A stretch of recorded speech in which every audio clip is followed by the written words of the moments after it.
Hello, and welcome to Being Boss, episode number 72. This episode is brought to you by FreshBooks Cloud Accounting.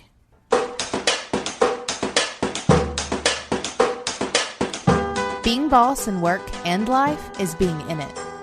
It's being who we are, doing the work, breaking some rules, and even though we each have to do it on our own, being boss is knowing we're in it together. Today, we are chatting with writer and podcaster Nicole Antionette about finding your voice, showing up as you are, and really the importance of sharing your stories. I want to take a second to give a shout out to our sponsor, FreshBooks Cloud Accounting. FreshBooks is an easy-to-use invoicing software designed to help creative entrepreneurs get organized, save time invoicing, and get paid faster. One of the things I run into are side hustling creatives or creatives that haven't quite quit their day job but are still freelancing on the side and making money, feel like they aren't legit enough to have something like FreshBooks yet. But you guys, even if you have one client or 100 clients or 1,000 clients, FreshBooks makes it easy at any size. So try FreshBooks for free today. Go to freshbooks.com/beingboss and enter Being Boss in the How Did You Hear About Us section. You can try FreshBooks for 30 days for free on us. Now, I first heard about Nicole through our mutual friend, Sarah Von Bargen, and I have been binging on her podcasts and her newsletters ever since. And Nicole, we are so excited to have you on Being Boss. Thank you for joining us. I am so excited too. Thank you guys. So let's just jump in. Well, okay, actually, I do have a icebreaker. I was listening to your podcast and you had an icebreaker with a guest and I was like, oh, we should do that here. So here's my icebreaker question. If you could choose a different name for yourself, what would your name be? Like a different first name, you mean? Yeah. Well, when I was in college, I had, this is like a flashback, this kind of alter ego persona that I named Kiki. I don't think I've ever told this story before. That was kind of the alter ego that I would call on when I needed to do hard things. Like Kiki was this like complete and total badass that could just do anything. So anytime I was in a situation that it felt really hard and scary to do public speaking or, you know, give a talk or do anything like that, I would say, it's fine, Nicole, because you don't have to do it. Like, you're off duty. Kiki's in charge. She's going to do it. So I don't know if that's what I would pick for my actual real name, but that's the first thing that came to my mind. I love it. Good. Kiki. I feel like that's like the best stripper name ever. I know. Hey, isn't there something like on Sex and the City about a Kiki? Do you guys know what I'm talking about? I do not know. So there is a thing like in the I don't even know what community, I guess you could say the LGBT community, but it's known as a Kiki is like a little like get together. It's a little party that you have. There's a song called Let's Have a Kiki. that's what I was thinking about. Probably one of my favorite songs ever. So love that name. That's so funny. The other thing about like different names or different identities. So this summer I'm going to be going on a 4-week solo backpacking trip, which is the first time that I've ever done anything even remotely like that. And I've been binging on basically as many blogs and books and memoirs from people who have done, you know, really long distance hikes, whether it's the Pacific Crest Trail, you know, the Appalachian Trail, all these things. And one of the common parts of the culture is that when you're out on the trail, your kind of fellow people that you meet wind up giving you a trail name. So it's like usually some kind of silly nickname or something that has to do with that. So I've been thinking about that a lot too, just not just the nickname aspect, but the idea of like having almost like becoming not a different identity, but sort of that like you're bringing out this other part of yourself. So I don't know what my trail name will be, but I've been thinking about that as well. I love that. Okay, so aside from Wild, which if you guys have not read Wild yet, it's a pretty good one. What other books are you reading on this? Yeah, this is probably terrible to say. I actually didn't love Wild. I love Her, and Tiny Beautiful Things is probably one of, if not my favorite book, but I didn't super love Wild. I did love, if we're talking about the trail stuff, a book by a woman named Carrot Quinn. I actually think that is her trail name. It's called Through Hiking Will Break Your Heart.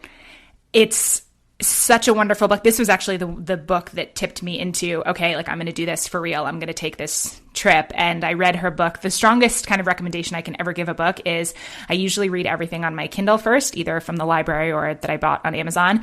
And I only own, probably fewer than 10 books. And as soon as I finish reading it on Kindle, I order it. I was like, I need to have this book that I can hold in my hands. And so it's one of the couple of books that I have a hard copy of. And I loved it.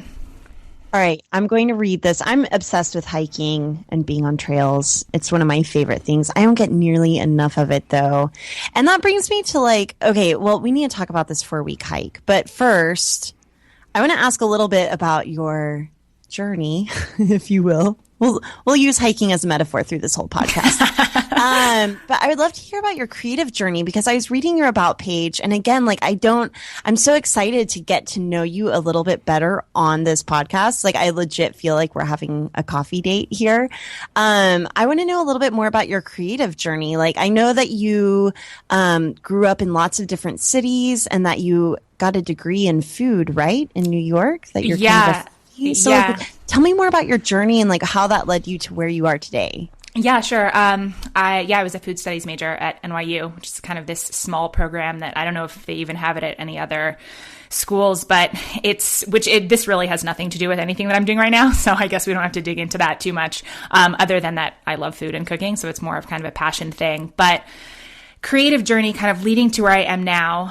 Actually, interestingly, this conversation would have been completely different about 7 months ago. I'm kind of in an interesting transitional pivot place creatively, which obviously we can talk about. But if I go back and start at what feels like the beginning, I started blogging in July of 2007, which is like a million years ago in internet time, right? And was this on LiveJournal? What platform were you on in 2007? I know, right? Well, no, in college I did have a Zanga, which was like LiveJournal's kind of weak cousin.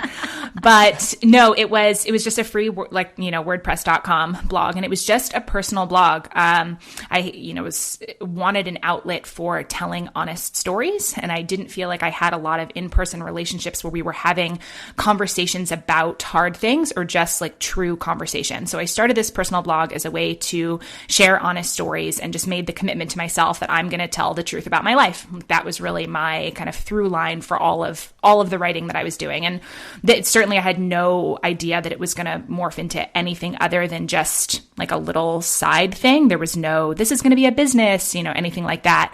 So I just for years really chronicled my life, wound up meeting a lot of wonderful friends, other bloggers. It really became a big part of my social life. And at that time, I was living a really different lifestyle. That's back when I was drinking, and I had this very intense kind of party lifestyle, and the blog definitely reflected that. And in 2011, I went through a series of pretty big personal changes. I quit drinking, which was really a huge deal, and I did it very publicly. I was, blogging about it the whole time, and anyone who had been in my space, for the years previous to that knew that this was a really big deal. And so, I was kind of talking about the emotional side of that. And I started running at the same time. I quit drinking and started running on the same day, which could be a whole other podcast, I guess. But I had never been athletic. I could barely run 2 minutes when I first started. And, it was really kind of the way out of the drinking hole for me. And I was very, very public and honest about that whole kind of transition process. And I think there was just something that sparked for other people that it's not like I had been an athlete since I was 12 and, was this kind of fitness inspiration. Not that those aren't real people, but it was a very kind of real girl makes change type of situation. And, then wound up making some other changes, transitioning to a plant-based diet over a series of years, really just a bunch of things. My entire lifestyle changed. And through that, I personally became really obsessed with the process of change, the questions of how do we close the gap between what we say we want and what we actually do? Why are some people seemingly more able to change than others? Why is someone able to successfully make one change, but then struggles a lot with a different change? And, really kind of just boiling down to this idea of, okay, in real life, how do we change our lives? That was personally, definitely an obsession for me. And that started to leak out a lot through the writing that I was doing. And I found maybe about a year and a half after I first quit drinking, that as I was exploring these questions myself, I was simultaneously getting inquiries from people who were interested in making changes of their own. And there was something about what I had done that I think felt more real or more approachable. So I get these emails. What have you learned about change? Can you help me? I want to do X thing, but I don't know how. And I started to think, okay, there's something here. If you get a one-off question, it's just a one-off question. But then when you start getting kind of a ton of questions about the same thing, it's for me a little bit of a flag of, oh, interesting. Like maybe this could be something. And so that's when I first started thinking of creating any kind of business or really drawing any kind of lines around what I was doing. Because up until then, it had just, I had a job. It was kind of just like a side thing. And the first program that I created was called the No BS Run Club. And it was basically to help people like me who were actual beginners to kind of get off the couch and start running. And I partnered up with a running coach, and it was this kind of really fun program that anyone who was interested in making the same changes, so that was really the first thing that I did as a business. And it was about running, but it was really more about that change-making process on a day-to-day basis. And, on the group calls, we wound up talking less about the logistics of running and training and more about the emotional side of things, motivation, fear of what other people will think if you start to make changes, how to keep going when it feels hard, like all of that kind of stuff. Running was essentially like the arena in which we talked about it, but the conversations were actually a lot more rich than that. And that is what interested me the most. And it led me to quitting my job and starting a goal setting and accountability coaching practice to help people really approach change in what I felt was a sane and realistic way that acknowledged that we're not robots and like things go wrong, and kind of just like the hilarious, absurd, and often like very tough and unpredictable experience of being human. And so I did that for about 3.5 years, worked with tons of wonderful people. And the thing that really got under my skin and lit me up the most during those years and that work wasn't necessarily the goals and the changes that were being made, but the conversations we were having. Coaching sessions, they quickly became less about accountability for specific action steps and more of a dialogue about deeper and more uncomfortable stuff like pain and, fear and disappointment. What happens when you set a goal and don't achieve it? Shame, how our identity is linked into, what we do on a day-to-day basis, what it means that people like this photo on Instagram more than this photo, just that kind of stuff. And I felt really in flow having these types of conversations where it was just two people or even a small group of people sharing what's true for them at any given moment. No one's the teacher or the preacher. No one's perfect. It's just, let's talk about stuff. And, kind of the comfort that comes from that Me Too moment where someone shares something and you're like, oh my God, me too, right? I'm not alone. And that was really the common denominator when I was looking at my own life. Like, all I want is to not feel alone, right? To not feel like I'm this like special snowflake, that I'm the only one that ever experiences this or that's ever scared of that thing. And, so that's a lot of what came out of that. And I remember thinking that, after hanging up the phone with one particular coaching session, I was like, this is the world that I want to live in. I want to live in a world that's powered just by honest human conversations. And saying that now, that sounds really simple, but for whatever reason, that was really powerful for me. And that question, kind of asking yourself, what world do you want to live in? I have found to be incredibly powerful because it made me wonder what I was waiting for. Like, if that's the world that I want to live in, then it's up to me to do what I can do to build that. And so I wound up actually wrapping up my business towards the end of last year, took a sabbatical, did some deep thinking, and started the Real Talk Radio podcast. And the whole idea behind the show was kind of exactly that, just honest, long-form conversations about the kind of wonderful, crazy mess of being human. So as far as the creative journey goes, I'm really in the early stages of the podcast right now, really no idea what the future looks like, with the show, but it feels really good to be creating kind of a body of work and a community of people who are committed to this idea of basically like a real talk revolution. Like, we're not perfect. Life is hard and fantastic. And, we're not alone. And so it's kind of, like I said, an interesting time to be having this conversation because I don't really know what's next, but it feels good to be in the baby stages of it. Amen to all of that. I have so many questions. I feel like I could probably talk to you for maybe I should just join you on the trail and we could talk for 4 weeks about all of this stuff. Okay. So I have a few questions. I'm not sure which one to go with first, so I'll just go with this one. I know that you've been in a lot of different places, and idea that you're obsessed with change and honest conversation. I know that did you recently move from the city to Bend, Oregon, or when did that happen? Yeah, my husband and I moved up to Bend the very end of October 2014, so about a year and a half ago. Okay, and where did you move from? From Los Angeles. Okay, so I've lived in Oklahoma City my whole life, and I've recently become obsessed with the idea of moving. And that's got me thinking, and especially hearing you talk about change, how does a sense of place change who we are, and what doesn't it change? So I'd be so curious to hear you talk about that move a little bit, and maybe how it's facilitated change for you, or maybe, what hasn't changed. Yeah, definitely. I mean, I think not that this is unique to just me. I'm not the only one that has experienced this. But since I've moved so much, I can't really speak to what it would be like to have lived in the same city almost my whole life, to have all my friends and family in the same place, and then decide to move. Like, obviously, I think that comes with its own set of, challenges or positives and negatives. That was never my story. This house that we're living in now is the 21st house or apartment I've lived in my life, and I'm only 30. So, I mean, I've moved a ton, both with my family when I was a child and as an adult as well. So the change, as far as like actually physical geographical change, has been a really constant part of my story. So, and it's interesting now, having made a move, not that anything's permanent, but the idea behind this move was a lot more permanence. So I'm actually finding that the change and the uprooting and moving to a new place, like that was a very safe feeling for me, a very safe space, especially during more self-destructive periods of my life, a lot of that corresponding with drinking, when it would just be, oh, I've kind of burnt my life to the ground. Okay, I'll just like pick up and move somewhere else. Like it was very much an escapism tactic for me.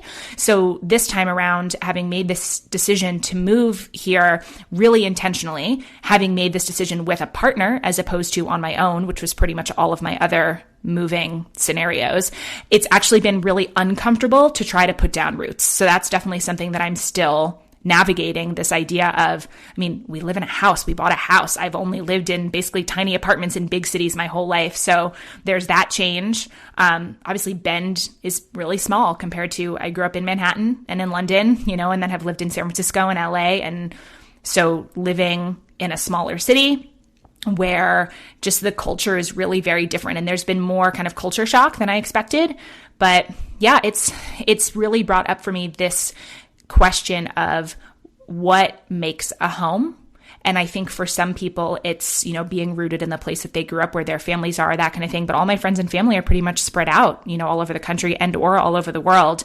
And so this idea of, being 30 and wanting to feel a sense of home and put down some kind of roots for the very first time, and not having had any childhood roadmap of how to do that, has been really interesting. I have no wisdom at all to share, but it's been tough. It's been tougher than I thought it was going to be. Wow.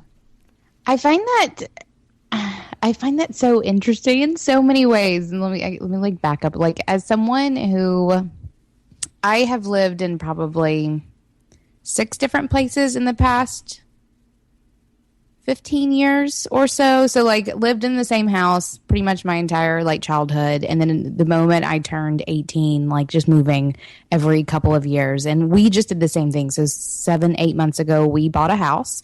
And so for the first time in a really, really long time, like intentionally setting down roots somewhere. Cause same thing, like not even moving from house to house, moving from like state to state. So I totally get that. But I also want to touch on what Kathleen was talking about there with this idea of sense of place, because as someone who has like education and geography, like that's so ingrained in me, and is something that like I look at in terms of what I've experienced from being in all of these different places over the past couple of years, and especially as I've like culminated this eye for like what a place is, And I think I look forward, I want to talk to you about this again in like a year and sort of hear what it is that you have to say after sort of stopping and being in this place for so long, and see sort of what comes up for you in terms of how a place can mold you. Because living in, especially moving from big cities like that and then settling into somewhere that's a little more rural, though Bend, Oregon isn't really like the middle of nowhere too bad.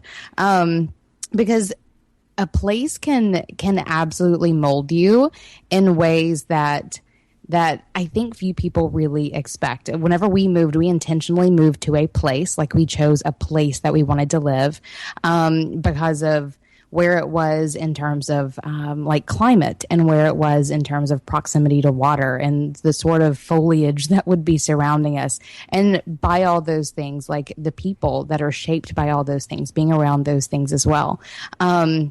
So you do have a really awesome perspective, I think, of what it's like to sort of move around and be in all these different places and experience all these different places. But I also wonder what you're going to feel once you give yourself some time to experience a place fully. Yeah, definitely. I mean, I love your perspective. I love everything you just shared. And this is the first time that I've ever moved somewhere for the place.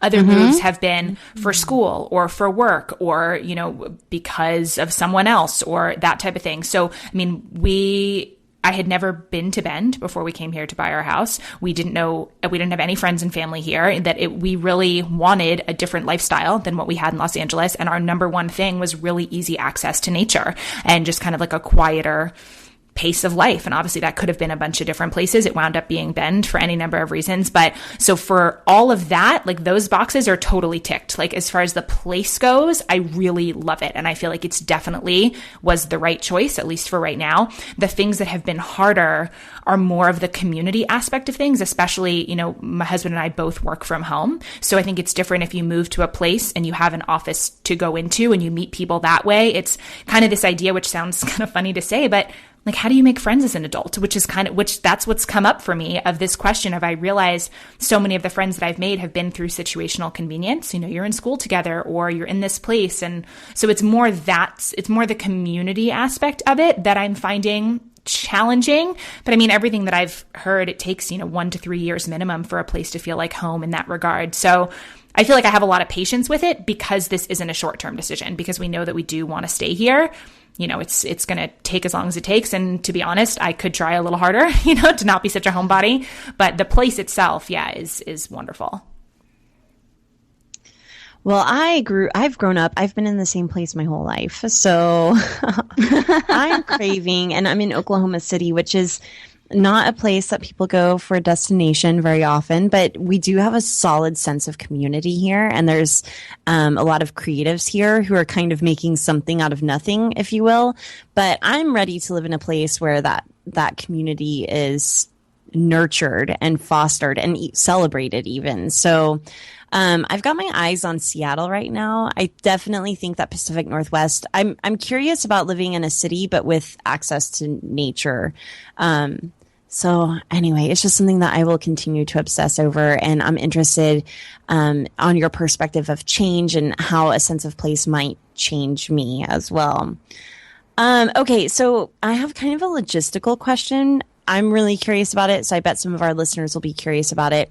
You started your own business doing coaching, and that was probably quite a leap. And then coming out of that and starting a business doing podcasting, and you don't have to answer this, and we can even edit it out if it makes you uncomfortable. But I'm curious, like, how do you make money doing that? Oh, no, I'm totally comfortable talking about this. Cool. You'd be hard-pressed to find something that I'm not comfortable talking about.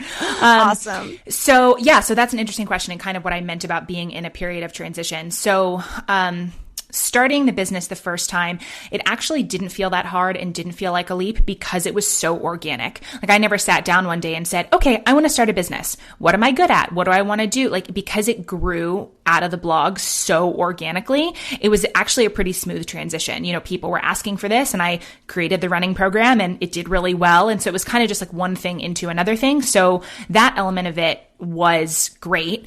And especially coupled with the fact that I've never had a quote normal job. Like I've never gone into an office and worked 9 to 5 ever. I've always had kind of these like strange, either self-employment type of situations or seasonal jobs. I was the director of a children's summer day camp for 5 years. So that was, super intense during the summer and then not so much the rest of the year. So there wasn't as big of a transition as I think there might be for someone who has years or even decades of maybe a more structured or traditional experience to then work for themselves.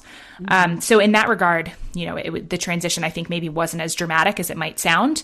But when it was, when I decided that I wanted to wrap up the business, and there were a couple of different reasons, but and, we can get into this, but one of the driving forces for me to stop coaching was, and I loved it and I worked with great people, but I feel that my strongest work comes from honestly sharing my own stories, kind of what's going on in my real life in real time. And that's often very messy. Like I've talked very publicly about alcohol. I've talked very publicly about struggles with depression.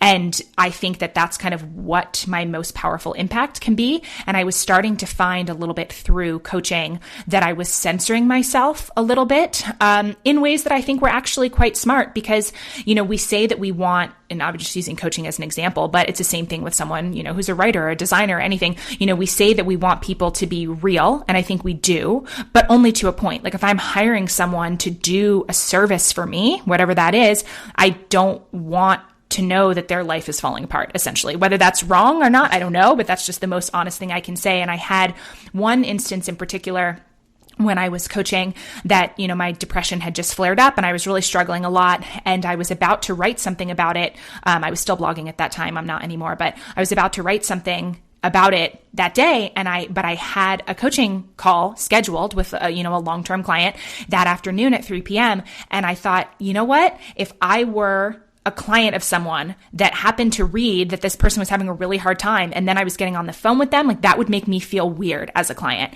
And so I didn't publish that post, which, when in kind of that service focus thing, I think was the right choice. But that was really the first time that I was like, okay, Nicole, you say that your work and your strongest thing is to share the truth of your own life.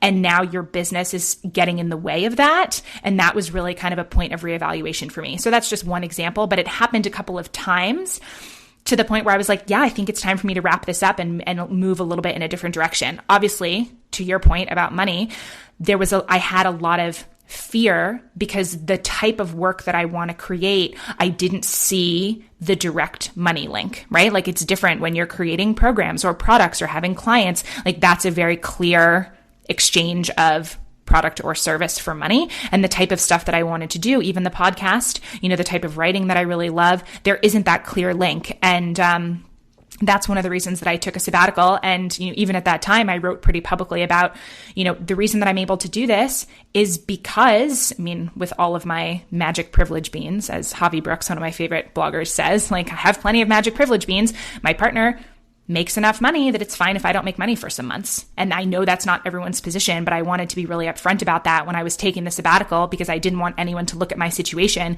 and say, what magic secret does she have that I don't have? It wasn't a secret, and so I decided to take some time off from making money and decide what's next. And even now in this current iteration that I'm starting to build the type of work that I want to do, it hasn't morphed into something that does more than a little better than break even at this point.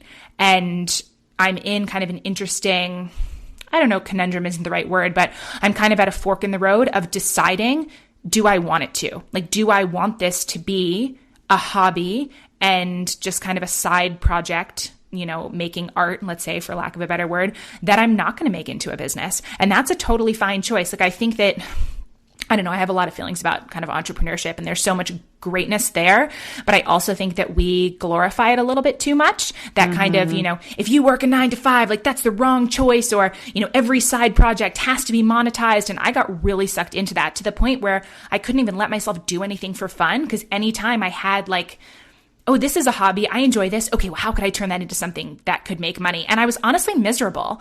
And so for me, I don't really know like what's going to happen right now. Again, like we are in the situation where I don't have to be pulling in a lot of money, which is great. And I know that that's not everyone's story. And I know this won't be my situation forever, but I haven't yet decided if I'm going to try to grow this into something that's more than kind of a break-even, self-sustaining situation or not. And that might mean getting a job. It might mean doing something else part-time. I don't really know. I'm lucky that I have the space to kind of figure that out. But yeah, that's another thing. I certainly wouldn't want anyone to look at what I'm doing and think there's some magical way, that I'm making $100,000 from doing this. And I'm certainly not. So thanks for sharing that. I think that I think it's really interesting that you censored yourself in your coaching practice. And again, I'm with you on feeling like maybe that was the right choice. And I'm curious how I'm curious if a lot of creatives feel like there is a sort of censorship that comes into place whenever money is being exchanged. So, for example, I've been listening to your podcast, and I know that you have a different sponsor each season. So I'm curious if even having sponsors ever makes you feel like censoring yourself at all. Censorship, no. So, and I mean, like I said, the podcast is in kind of the baby seasons. The first couple seasons, I didn't have a sponsor. The third and fourth seasons, I did. And that was a very easy decision to make because they're basically products and services that I actually use and love for real in my everyday life, right? So season 4, the season that came out on April 1st, I partnered with this company called Picky Bars. They're these like totally delicious real food energy bars that are, the company's based here in Bend, and I'm friends with the owners of the company. Like, it's something that I feel it's not that I feel neutral about promoting it. Like, I'm totally stoked. Like, I love them. I eat these things basically every day, and I want them to do really well. The issue that has come up since then is that was, such a fun, natural, organic, successful partnership for me. And I'm about to, at the time of this recording, head into recording season 5. And I realized, there really aren't any other brands, maybe one or two, that I feel that way about. And for me, and that kind of called into question, okay, what are you trying to do here? Because of course, sponsorship ads, like, it pays the bills, right? But it really made me kind of go back to, okay, Nicole, what's your vision here? Because if I go back to originally, like, my vision was to have these really honest conversations that weren't directed by any kind of agenda, which as soon as someone else is paying for something, that does potentially get in the way. And, I had to clarify that my vision for this is really to have a self-supporting community, this like eclectic group of people who also want to live in a world where we have more honest conversations and where we all feel less alone. And in order to do that, I actually don't know that sponsorship going forward is going to be the right fit for me, just because there aren't that many companies that I want to stand on my soapbox for, because I don't feel personally, within the vein of what I'm doing, great about promoting something that I don't use on a daily basis. And so again, something that I started experimenting with a couple months ago was Patreon. I don't know if you guys are familiar with that. Yeah.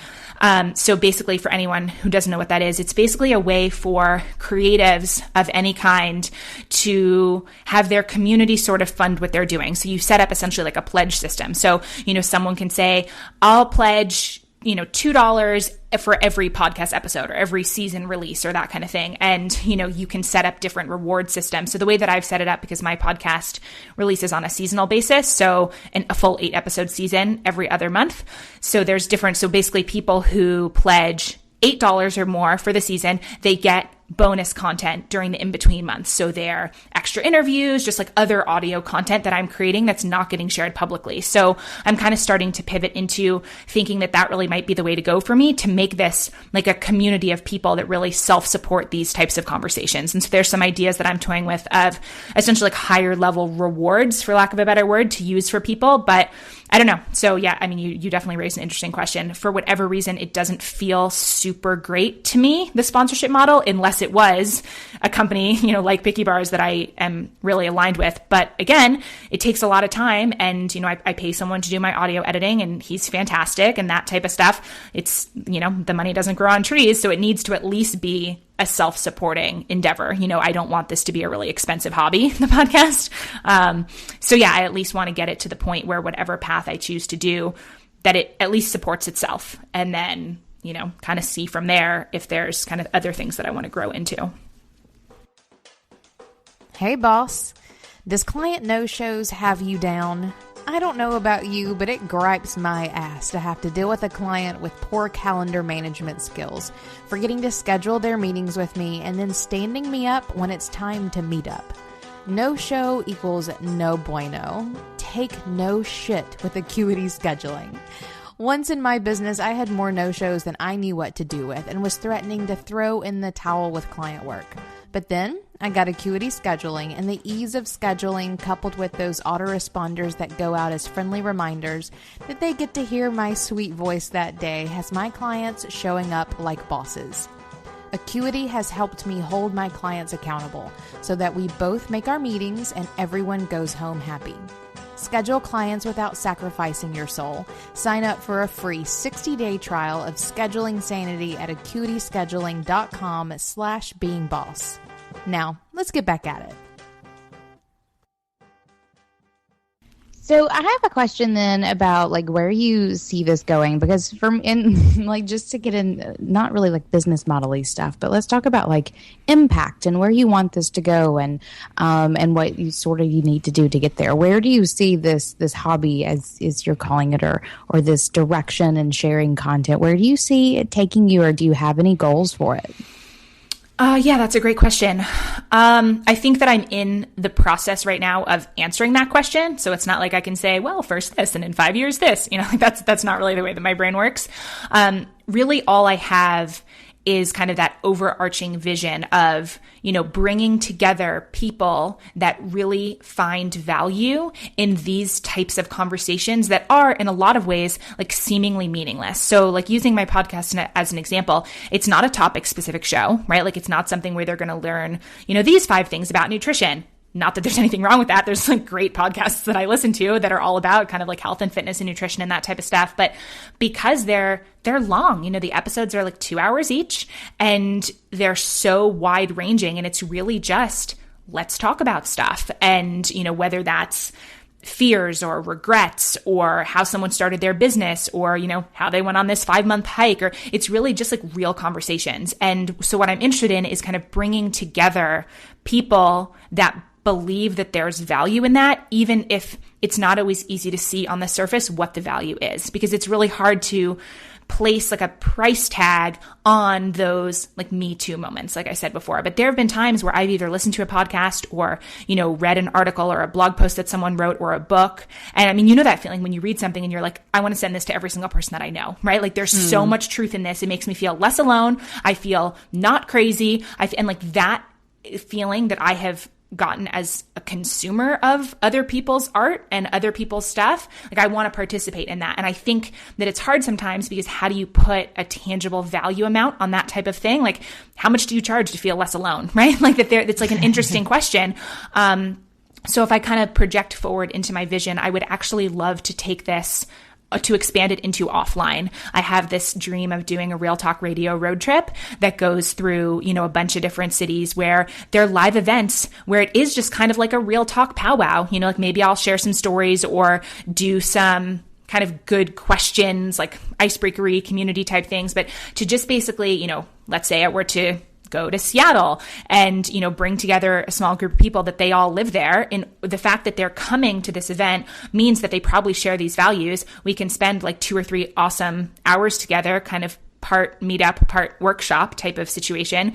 And then when I leave, they've all made these connections of people who live in their same city that share at least like this similar desire for kind of honesty and like living our messy lives out loud. Because I think that there's a lot of that going on online, which is great, but there's really no substitute for in-person connection. And I have had so many rich relationships that have started online that, then when they move offline, pretty much all of my best friends I at some point met from the internet.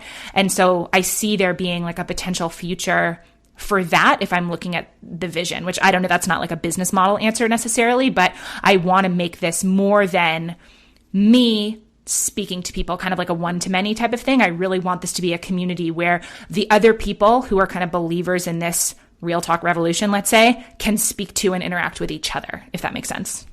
It makes total sense. Emily and I actually accidentally created a community like that offline whenever we started our Being Boss vacations. So we were like, hey, let's go to New Orleans together and have a vacation. And hey, how about we invite some of our listeners? And 75 other bosses showed up. And we just wrapped up our vacation. And that was in New Orleans last October. And then we just wrapped up our vacation in Miami last week, actually. And more and more, I'm realizing that connections and relationships are everything. It is the meaning of life, and forgetting about business model. And I mean, of course, that stuff is so important because we have to pay our bills and this is the world that we live in.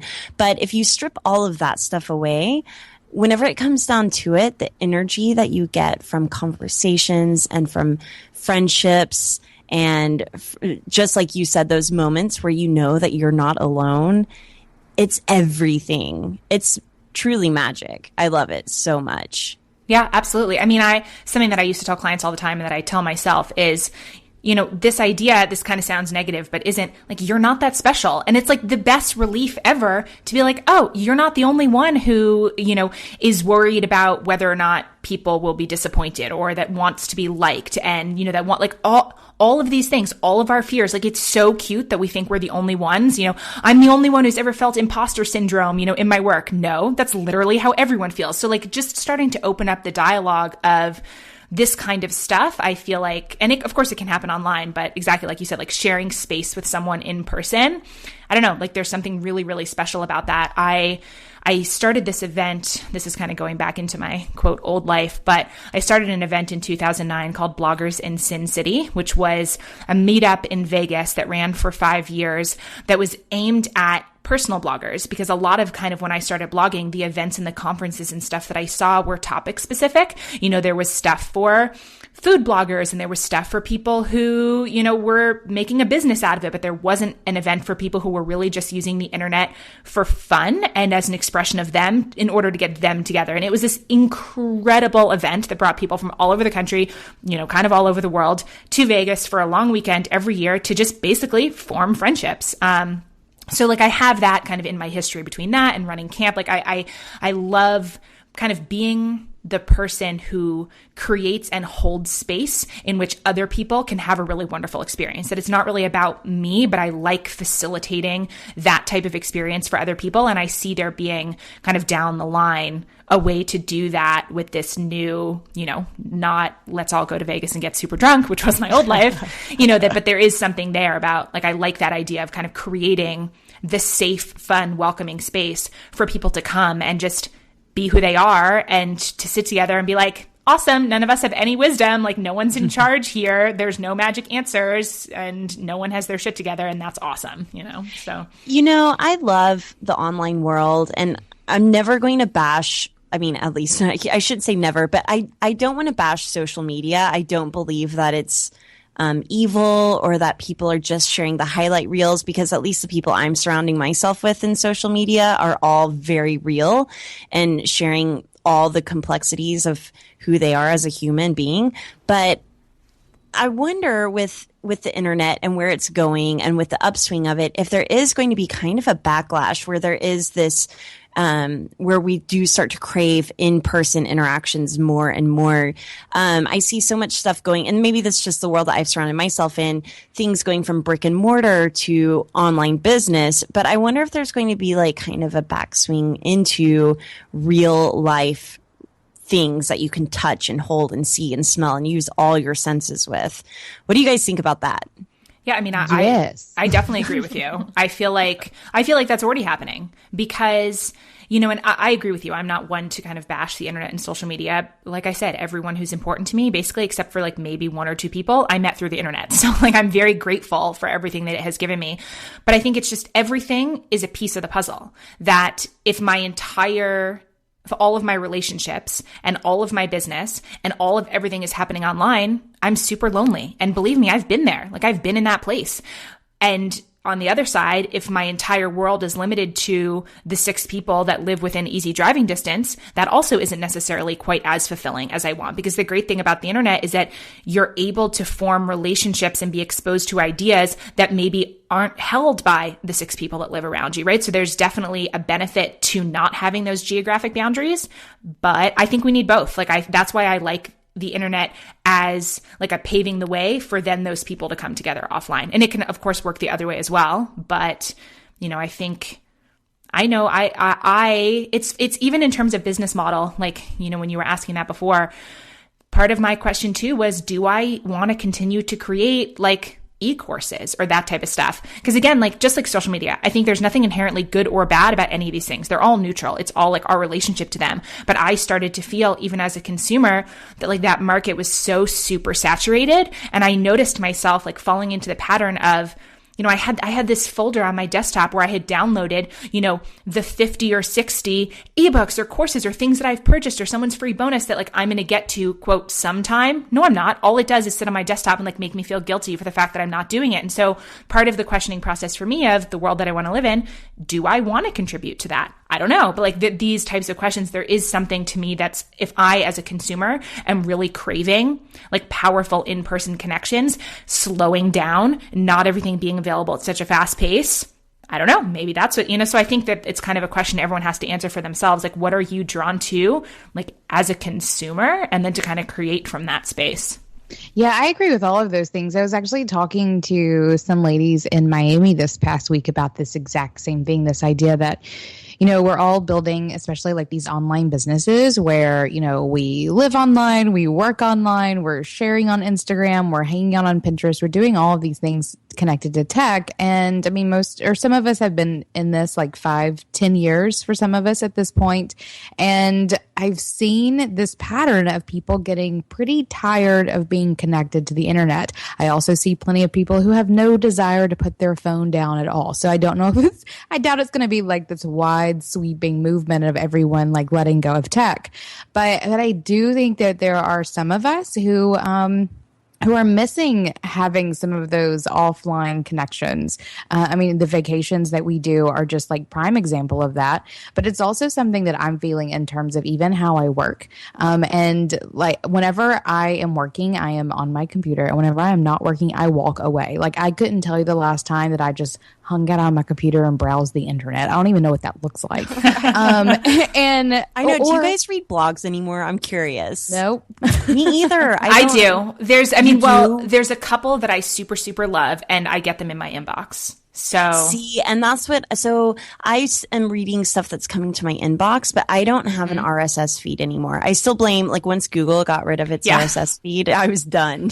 Yeah, that was the same thing for me. So yeah, no, I don't read them that way, but that there, are a small handful of people whose blog posts I do get to my email, which essentially is like no different than subscribing to someone's email, depending upon how they use their email list. I mean, that's the argument that could be made for me. Like while I'm not blogging anymore, I mean, I still send the series is called Notes of Grit and Grace. And so every Friday I basically send what could essentially be considered a blog post, but it's more just like a letter that I'm writing to kind of my people of what's on my mind that week in terms of kind of living with grit and grace, which is my overall kind of like life theme and intention. So, I mean, newsletters, blog posts, like it's all right. They're just like slightly different versions of, I think, a lot of times the same thing.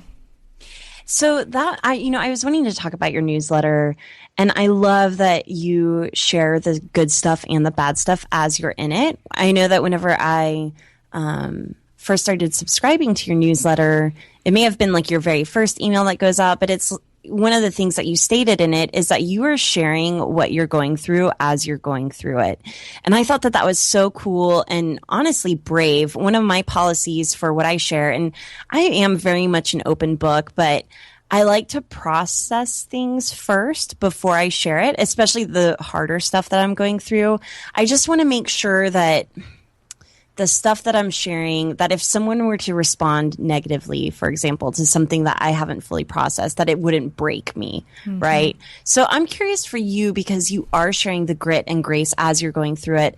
I'm curious if you have any sort of boundaries around what you will and will not share. Yeah, I mean, I love this topic. It's such a great, and to your point, I think that there's a time and a place to share some things and not others. And it's a very, very personal decision. Like sometimes when I have these conversations with people, I almost feel like they're looking for, what are the golden rules of how much to share or not share? And I don't think that exists. I think that certain people are more comfortable with different levels of sharing than others. And I also think, kind of back to what we were talking about before, it's a lot easier for me to do that because this really isn't a business. So it's not like I can share something that's like really hard, but I'm not then turning around and like trying to get someone to buy something.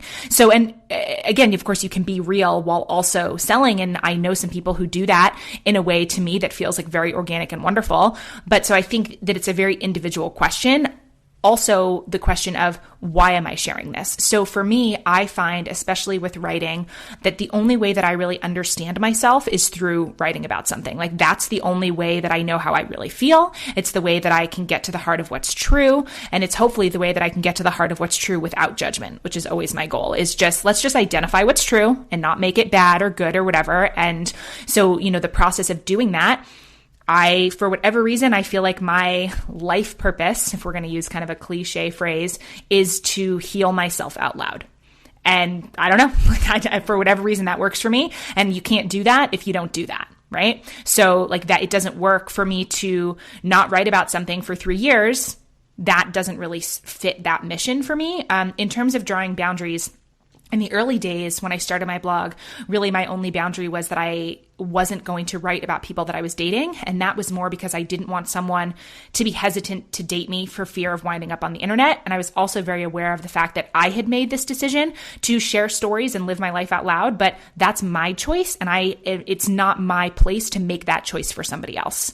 So any boundaries that I still even do have are related to that. I mean, it's a little bit different now, being married, having a constant partner. But if there's ever a time where I'm writing more than just kind of a passing thing, let's say about my husband, he has read it first, beforehand, because that's important to me. I don't want someone, a best friend, a husband, something like that to be like, wait, what? What did you say about me on the internet? Right. Other than that, though, I've really never had strict boundaries. And, this idea of to heal myself out loud, that requires sharing that's often uncomfortable. And, it's, for me, it just tends to be more of a gut feeling. And even sending out, one piece of writing a week, yes, whatever I'm writing about is real and true. Sometimes it's hard, but you can't share all of who you are. I mean, I could essentially be like live blogging all day long, all the time, and it still wouldn't encapsulate, all of who I am. So of course there's stuff that happens that doesn't get shared. And the choice for me, there's a couple of guiding questions, for when I sit down. That's the other thing, is I don't write my weekly notes in advance. It is a Friday morning, open up, what do I want to share today? Type of thing. So there's no editorial calendar. There's no, cause I need there to be current moment heat behind it. This is on my mind. This is on my heart. And it's sometimes, what do I feel needs to be said? And oftentimes the question is, what do I not want to share, but I probably should, right? So those are probably going to be the opposite questions for other people. So for me, and then the only other boundaries, I don't know if boundaries is the right word, but is looking at the intention behind sharing it. Am I sharing this because I want people to think that I'm awesome, right? A very ego way. Okay, that's probably not a good thing for me to share. What's my intention? If my intention is just, here's what's true for me right now. If you feel the same, you're not alone. That for me is okay, yes, stamp of approval, that can go out into the world. But, so even with social media, I try to be, all right, Nicole, who are you trying to be with this? If it's just an honest expression of, this is this cake that I just baked and it's delicious and I'm shoving it in my face, awesome, post. If it's, I want people to think that my life is, that kind of stuff doesn't get posted. So it's more like a self-check for my own ego than it is, what am I comfortable or not comfortable sharing online? And I love the idea of just using truth as a guidepost, for what to publish and what not to publish. Well, and especially because that's if we're going to say an agenda, the things that I'm writing don't need to support the sale of anything. And it's not that couldn't happen, but takes off a lot of the pressure of this decision-making process, because I don't have to think, is someone going to want to hire me to be their coach based on what I shared here? And since that's not in the equation, really the agenda is this really true? And kind of, does this need to be shared? And does this need to be shared by me? Yes. Okay. Publish. I'm definitely a share out loud, live out loud kind of person. And even writing about my husband, I feel like I could without his review first. But what really threw me for a loop in the past couple of years was having a kid.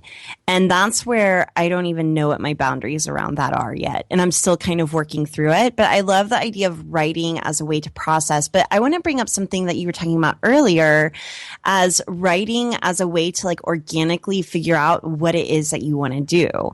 I think that whenever we're naturally sharing the stuff that we're curious about, we almost accidentally end up positioning ourselves as experts in that thing.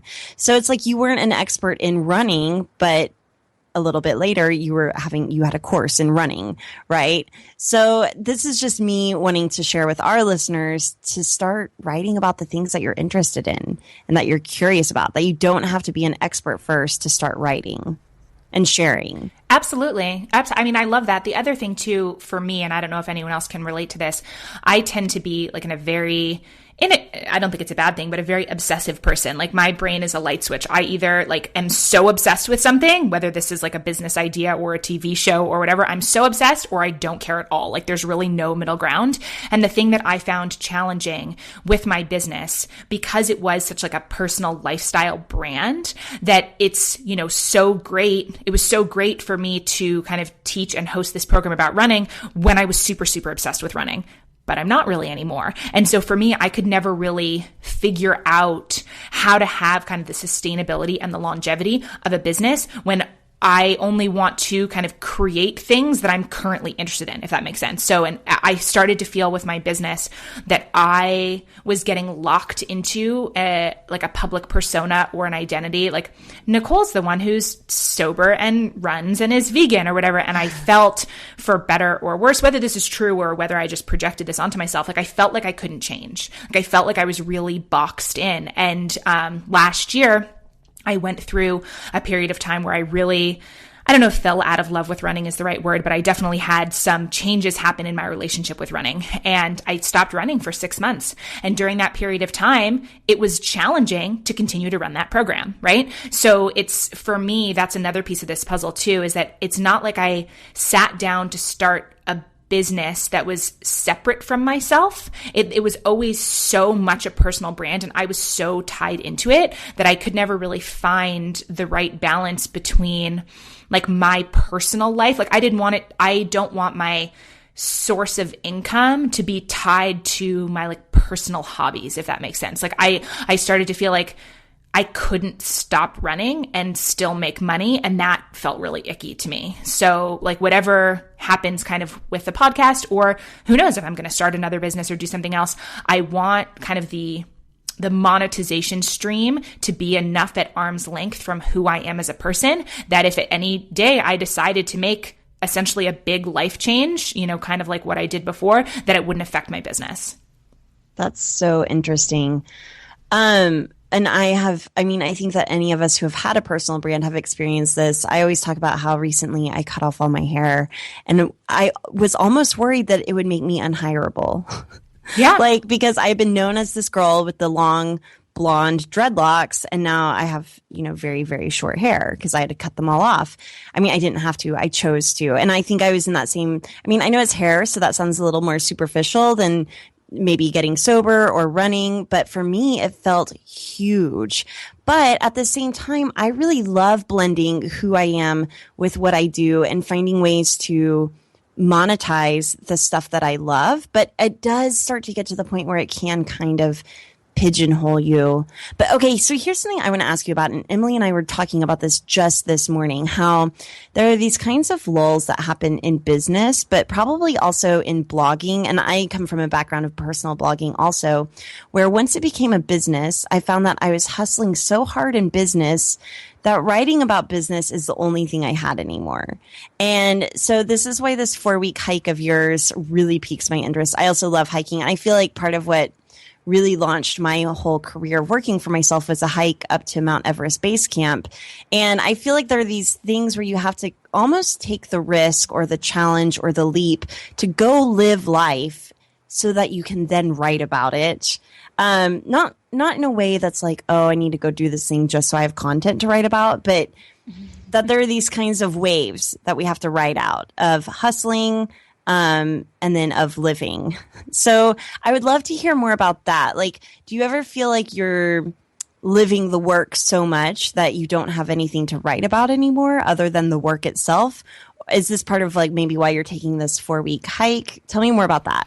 Yeah, no, I mean, that's such a great point. And to your point about lulls, I also think, and this, what I'm about to say, like, this is the truth that I don't want to be true, but the truth is that there are seasons for everything, right? And like, this is kind of what I mean when I say that we're not robots, and yet we have these like productivity expectations of ourselves. You know, we should be able to put out the same amount every day. And I think about this with, you know, with fitness or running too. Like, you should be able to perform at a high level every day. I have these crazy expectations for myself.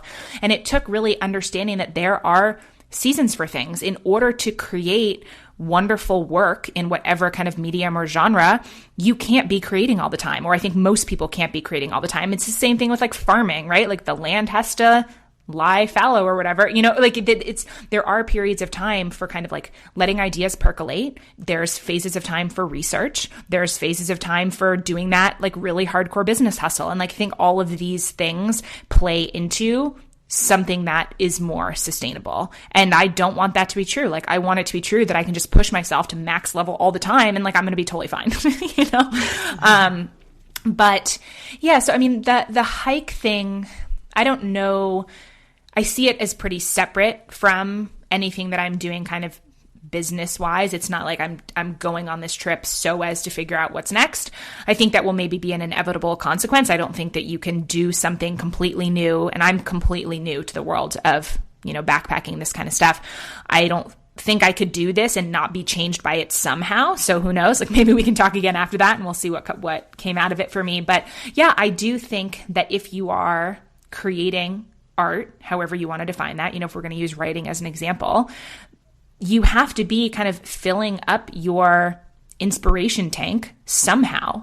And so one of the things that I'm actually most excited about this trip is keeping a daily trail journal, like essentially going back to like a blogging format. I don't know how I'm going to do that, if it'll just be a section of my existing site, but I'm super excited about that, to write about it. So that's not why I'm doing it, but yeah, I agree with you that sometimes we can get so stuck in like the day-to-day tactical parts of our business or whatever it is that we're creating, that we don't leave room for these other things that again are more intangible, but that can be really impactful. And I think, again, a lot of this conversation, I think, is based in a lot of privilege, right? Like this specific thing being like the fact that I can take 4 weeks out of my life, like that's incredible, right? Like that's not something growing up that like my parents would have been able to do or anything like that. So, I think there's a little bit of like a grain of salt with this. Like I could see someone listening and rolling their eyes and saying, well, that's great, but I have 3 kids. Like my husband and I don't have kids. We're choosing not to have kids, right? Like we've made some pretty intentional lifestyle choices that allow for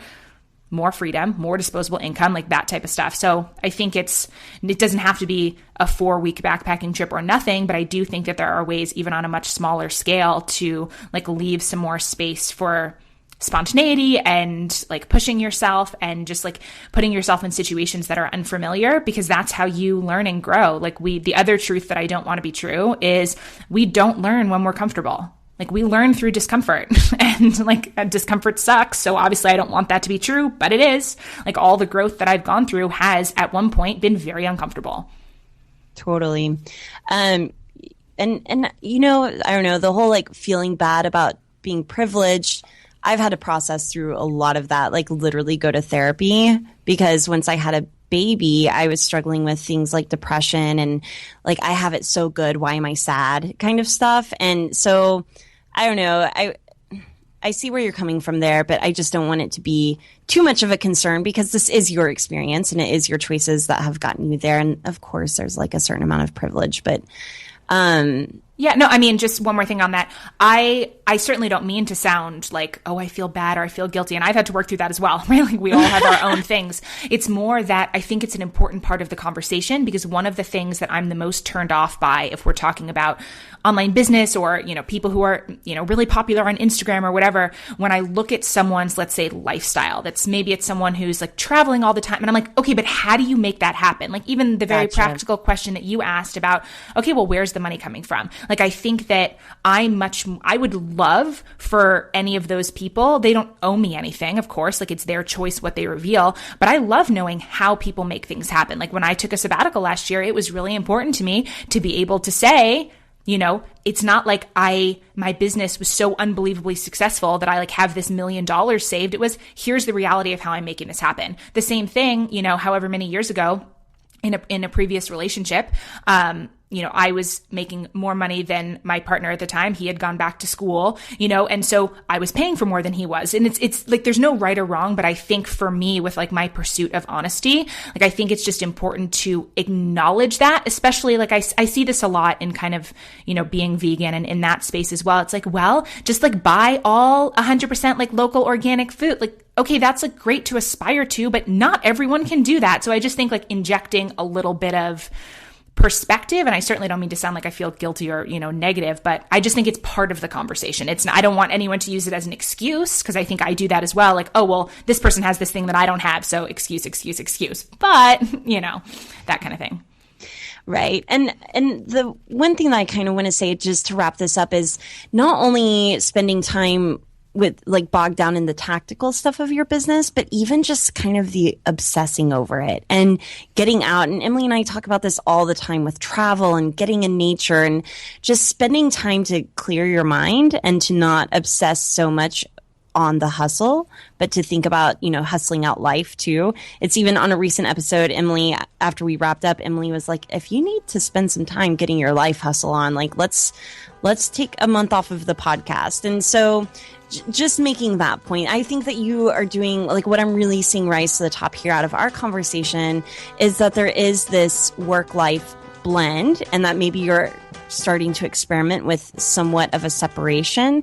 And I just think it's really interesting. And thank you so much for just coming on the show and sharing your story. Can you tell our listeners where they can learn more about you, where they can sign up for your newsletter, where they can listen to your podcast? Yeah, sure. Well, first of all, thank you. These are all my favorite topics to talk about. I feel like I could talk to you guys for like 6 hours, right? I know. So this was Emily's great. like, we got to wrap it up. But yeah, NicoleAntoinette.com is really where everything lives. The Real Talk Radio, a season comes out every other month. So the next season will be coming out June 1st.